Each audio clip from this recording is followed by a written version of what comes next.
Balloon sinuplasty is a rather new procedure that's come out in the past several years, and it's a minimally invasive procedure that can be offered to patients who suffer from chronic sinusitis or a patient who suffers from recurrent sinus infections, maybe 3 to 4 per year, that resolve with antibiotic therapy. For patients who come in with a history of sinus complaints, they will be seen by a physician, and a comprehensive history and physical will be performed. At that time, the physical exam may reveal some abnormalities, some structural problems that can be addressed. And at the same visit, if the doctor feels as if it's necessary, a CAT scan of the sinuses can be done in the office while sitting in a chair like this. It takes about 40 seconds, and the results can be reviewed with a physician on site. And then from there, a plan, whether it involve prolonged medical treatment or surgical or in-office procedures, can be discussed.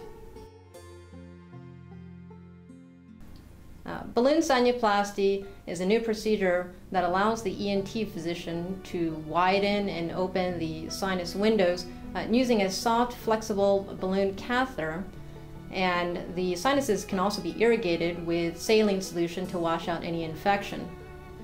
If your doctor deems that you may be a candidate for it, the actual procedure is relatively simple.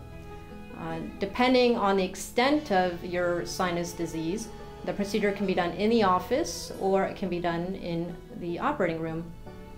If it's done in the office, some numbing medicine is placed in the nasal cavity for 20 to 30 minutes, and then a little local numbing medicine is injected at various sites in the nose.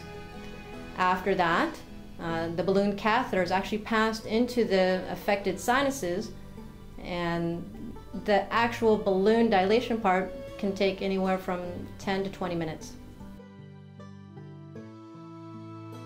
Most patients after the balloon sinuplasty procedure feel better in 1 to 2 weeks.